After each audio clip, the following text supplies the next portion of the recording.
फातिमा की रानी माँ, प्रभु यीशु की माँ, आसरा तू ही है माँ।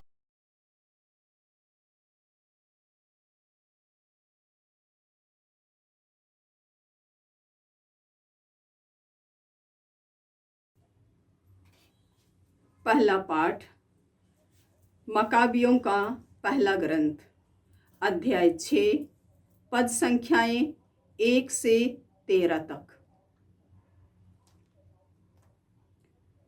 जब अंतियोख पहाड़ी प्रांतों का दौरा कर रहा था तो उसने सुना कि फारस देश का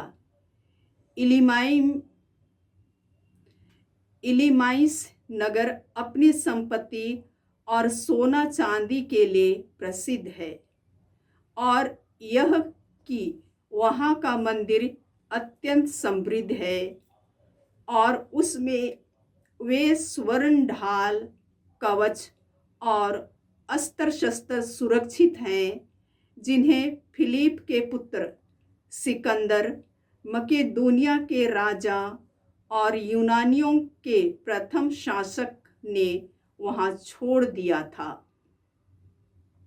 इसलिए वह उस नगर पर अधिकार करने और उससे लूटने के लिए चल पड़ा, किंतु वह ऐसा नहीं कर पाया क्योंकि नागरिकों को उस अभियान का पता चल गया था। उन्होंने हथियार लेकर उसका सामना किया और उससे भागना पड़ा।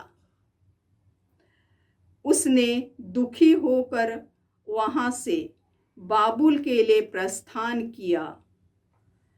वह फारस में ही था जब उससे यह समाचार मिला कि जो सेना यहूदिया पर आक्रमण करने निकली थी वह परास्त होकर हट रही है।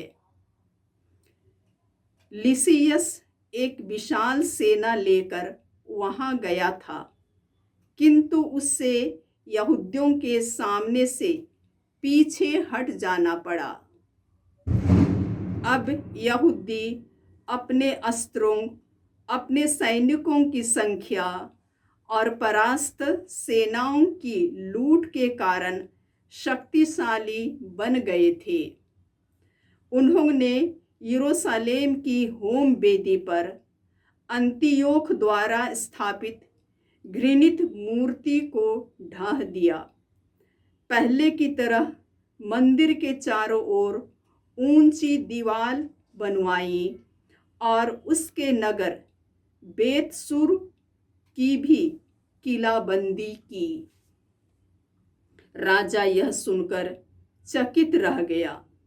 वह बहुत घबराया, पलंग पर लेट गया और दुख के कारण बीमार हो गया, क्योंकि वह जो चाहता था वह नहीं हो पाया था।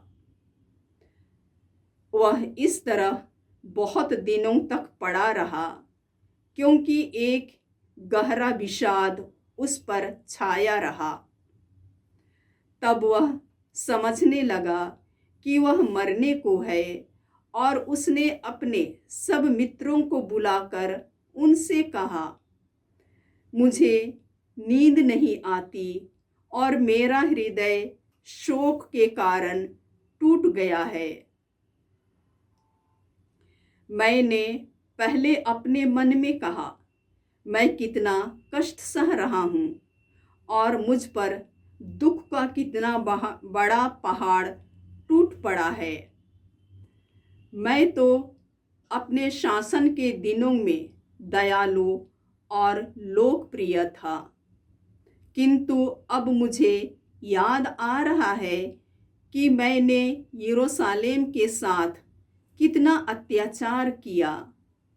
मैं वहाँ के चांदी और सोने के सब पात्र चुरा कर ले गया, और मैंने अकारण यूदा के निवासियों को मारने का आदेश दिया। मुझे लगता है कि मैं इसी से ये कष्ट भोग रहा हूँ और गहरे शोक के कारण यहाँ विदेश में मर रहा हूँ। प्रभु की वाणी। ईश्वर को धन्यवाद। भजन अनुवाक्य। हे प्रभु, मैं उल्लसित होकर मुक्ति की स्तुति करूँगा। हे प्रभु, मैं उल्लसित होकर मुक्ति की स्तुति करूँगा। हे प्रभु, मैं सारे हृदय से तुझे धन्यवाद देता हूँ। मैं तेरे सभी अपूर्व कार्यों का बखान करता हूँ। मैं उल्लसित होकर तुझ में आनंद मनाता और तेरे पवित्र नाम के आदर में भजन गाता हूँ। अनुवाक्य। हे प्रभु, मैं उल्लसित होकर मुक्ति की स्तुति करूँगा। हे प्रभु, मैं उल्लसित होकर मुक्ति की स्तुति करूँगा। तेरे शत्रुओं को पीछे हट जाना पड़ा। वे मेरे सामने विचलित होकर नष्ट हो गए हैं।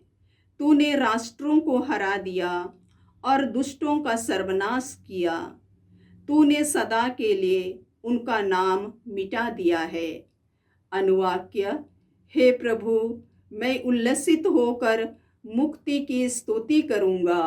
हे प्रभु, मैं उल्लसित होकर मुक्ति की स्तुति करूँगा। राष्ट्र उस चोर गड्ढे में गिरे जिसे उन्होंने खोदा था। जो फंदा उन्होंने लगाया था उसमें उनके पैर फंस गए, क्योंकि तू ना तो अंत तक दरिद्र को भूल जाता और ना दीन दुखियों की आशा व्यर्थ होने देता है। अनुवाक्य। हे प्रभु, मैं उल्लसित होकर मुक्ति की स्तुति करूँगा। हे प्रभु, मैं उल्लसित होकर मुक्ति की स्तुति करूँगा। जय घोष। हालेलुया। हमारे मुक्तिदाता और मसीह ने मृत्यु का विनाश किया और अपने सुसमाचार द्वारा अमर जीवन को आलोकित किया। हालेलुया। प्रभु आप लोगों के साथ हो और आपकी आत्मा के साथ। संत लूकस के अनुसार प्रभु यीशु ख्रिस्त का पवित्र सुसमाचार। हे प्रभु, तेरी महिमा हो। अध्याय 20 पद संख्याएं 27 से 40। सदुकी यीशु के पास आए। उनकी धारणा है कि मृतकों का पुनरुत्थान नहीं होता। उन्होंने यीशु के सामने यह प्रश्न रखा, गुरुवर, मूसा ने हमारे लिए यह नियम बनाया है, यदि किसी का भाई अपनी पत्नी के रहते निःसंतान मर जाए तो अपने भाई की विधवा को ब्याह कर अपने भाई के लिए संतान उत्पन्न करे। 7 भाई थे। पहले ने विवाह किया और वह निःसंतान मर गया। दूसरा और तीसरा आदि 7 भाई विधवा को विवाह कर निःसंतान मर गए। अंत में वह स्त्री भी मर गई। अब पुनरुत्थान में वह किसकी पत्नी होगी? वह तो 7 की पत्नी रह चुकी है। यीशु ने उनसे कहा, इस लोक में पुरुष विवाह करते हैं, स्त्रियां विवाह में दी जाती है, परंतु परलोक तथा मृतकों का पुनरुत्थान के योग्य पाए जाते हैं। उन लोगों में न तो पुरुष विवाह करते हैं और न स्त्रियां विवाह में दी जाती है। वे फिर कभी नहीं मरते। वे तो स्वर्गदूतों के सदृश होते हैं और पुनरुत्थान की संतति बन जाते हैं। मृतकों का पुनरुत्थान होता है। मूसा ने भी झाड़ी की कथा में इसका संकेत किया है, जहां वह प्रभु को इब्राहिम का ईश्वर, इसहाक का ईश्वर और याकूब का ईश्वर कहते हैं। वह मृतकों का नहीं, जीवितों का ईश्वर है, क्योंकि उसके लिए सभी जीवित है। इस पर कुछ शास्त्रियों ने उससे कहा, गुरुवर, आपने ठीक ही कहा। इसके बाद उन्हें यीशु से और कोई प्रश्न पूछने का साहस नहीं हुआ। यह प्रभु का सुसमाचार है। हे क्रिस्त तेरी स्तुति हो। ख्रिस्त में प्यारे भाइयों और बहनों, मनुष्य इसी संसार से चिपक कर, इसी संसार के चीजों के द्वारा वह स्वर्ग का और अनंत जीवन का आकलन करता है। यही कारण है कि सदुकी आया, क्योंकि उनकी धारणा है कि मृतकों का पुनरुत्थान नहीं होता। अब 7 भाई थे और 7 निसंतान मर गए। उनमें से कौन किसकी पत्नी होगी? यीशु ने कहा, इस लोक में लोग विवाह करते हैं, पुरुष विवाह करते हैं, स्त्रियां विवाह में दी जाती है, परंतु स्वर्ग लोक में ऐसा नहीं होता। वह स्वर्गदूतों के सदृश होता है, क्योंकि ईश्वर मृतकों का नहीं, जीवितों का ईश्वर है। क्योंकि मूसा ने स्वयं झाड़ी में यह संकेत किया था कि हमारा प्रभु इब्राहिम का ईश्वर, इसहाक का ईश्वर और याकूब का ईश्वर है। यही कारण है कि ईश्वर उनकी रक्षा करता है जो उसके मार्ग पर चलता है। राजा अंतियोक कुकर्म करने के लिए, लालच और स्वार्थ से, वह सुना था कि फारस देश के एलीमईस नगर में बहुत संपत्ति है।